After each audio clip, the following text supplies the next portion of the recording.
स्वागत है आपका इस नए वीडियो में। और आज हम इस वीडियो में चर्चा करेंगे समाजवाद और साम्यवाद में अंतर की कि इन दोनों के बीच में क्या अंतर है।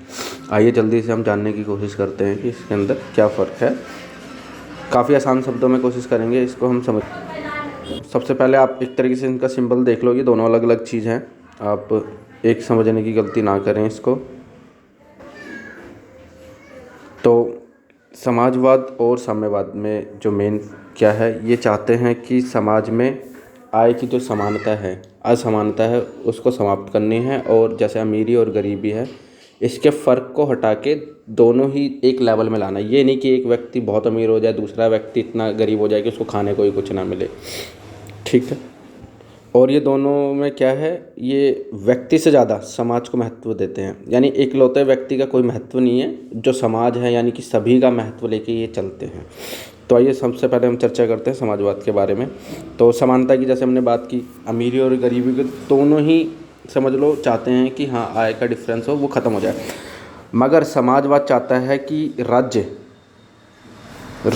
मिलकर, मतलब समाजवाद चाहता है कि व्यक्ति के साथ राज्य मिलकर, समाज के साथ राज्य मिलकर आय की ये जो समानता है इसको घटाएगा। जैसे कि आज हम कल्याणकारी जो संस्थाएं देखते हैं, कल्याणकारी योजनाएं देखते हैं राज्य की। राज्य का मतलब यहाँ से सरकार से होता है।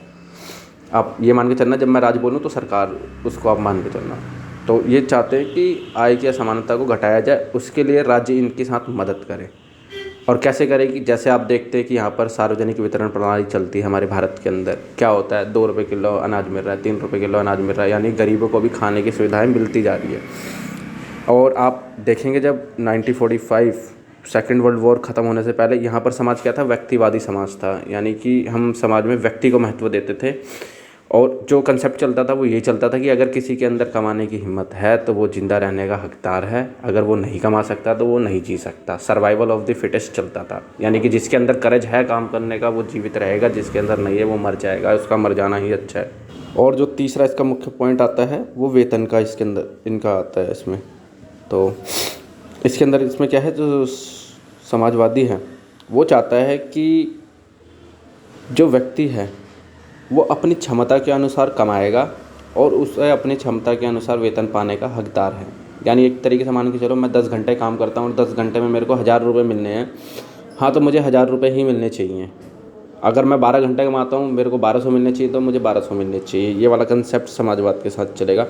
अब साम्यवाद की बात करते हैं और इसके बीच के मोटा मोटा अंतर साथ साथ अब करते हुए चलेंगे हम। तो साम्यवाद के अंदर क्या है, ये विचारधारा मार्क्स लेके आया था, कार्ल मार्क्स। और समाजवाद की विचारधारा जो थी ये चार्ल्स फोरियर, रॉबर्ट ओवेन और इन्होंने इसको दिया था। तो ठीक है, समाजवाद विचारधारा जो है ये काफ़ी पहले से चल रही है। और इसी समाजवाद की विचारधारा का जो एग्रेसिव रूप है, यानी इससे बढ़कर जो साइंटिफिक सोशलिज्म जिसे हम कहते हैं, वो है कम्युनिज्म। यानी मार्क्सवाद भी इसको कई बार हम कहते हैं कि मार्क्स का जब आप देखोगे, जब वो मार्क्स क्रांति करता है उसके बाद जिस अवस्था में वो पहुंचेगा, वो अवस्था कौन सी होगी, साम्यवाद होगी। वो यहाँ पहुंचना चाहता है। तो ये भी चाहते हैं कि आय की जो असमानता है वो घटा दी जाए। ठीक है, अमीर गरीब ना रहे। मगर ये एक चीज़ मानता है कि समाज हमेशा ना 2 वर्गों में बटा रहा है, एक अमीर और एक गरीब। इसकी एक बुक है दास कैपिटल, उसके अंदर इसने ये दर्शाया है कि समाज आदिकाल से ही अमीर और गरीब के अंदर बटा रहा है। तो इसकी व्याख्या करता है, जैसे आदिकाल था वहाँ पर बताता है कि एक जब लोग आदि मानव थे तब क्या करते थे, वो शिकार करते थे। उनमें से किसी के अंदर बुद्धि आई, उसने बोला कि मैं इसको प्रिजर्व करके रखता हूँ, आप चीज़ों को मार के लाओ। तो ऐसे कर करके जिसने इकट्ठा करना शुरू किया, जिसको ये कला आई, वो समझ लो एक तरीके से पूंजीवाद की ओर चलता गया। फिर जैसे ही मज़दूरों को पता चला कि यार, मतलब जो उसको मार के लाते थे एक तरीके से, उनको पता चला कि हाँ, ऐसे तो हम मेहनत कर रहे हैं, वो हमारा फल खा रहा है। इस वजह से क्या हुआ, जब उनके अंदर दिमाग आई तो इस जो व्यक्ति ने जो कलेक्ट करना सीख गया था, इसने सोचा कि यार ये हमारी मृत्यु ना कर दे।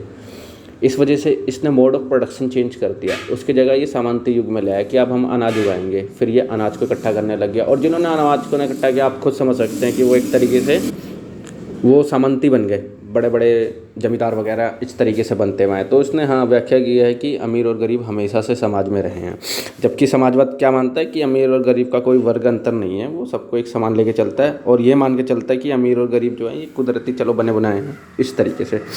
फिर समाजवाद ये मानता है कि ये जो राज्य है ये पूंजीपति वर्ग का एक तरीके से हथियार के तौर पे काम करता है। यानी राज्य का मतलब सरकार जैसे अमीरों का सहयोग दे रही है। अब ये मान के चलो जैसे हमारे यहाँ पर चलता है भारत के अंदर कंसेप्ट क्या कि अंबानी को गवर्नमेंट सपोर्ट कर रही है, ऐसी धारणाएं सुनने को हमें मिलती है। तो कार्ल मार्क्स का भी कहना है इस तरीके से ही है कि अमीर जो व्यक्ति है उसकी मदद सरकार करती है और सरकार के साथ मिलकर ही अपने साठगांठ बना करके ये मज़दूरों पे कंट्रोल करते हैं, मज़दूरों को कम वेतन देते हैं, उसका शोषण करते हैं, गवर्नमेंट कुछ नहीं करती। तो ये मोटा मोटा इसका सिंपल शब्दों में इसका ये अर्थ है कि राज्य किस तरीके से पूंजीपतियों का समर्थन करती है ताकि मज़दूरों का शोषण किया जा सके। वर्ग की बात होगी, शोषण की बात होगी, समानता की बात होगी। अब एक बात करते हैं हम इसके वेतन की।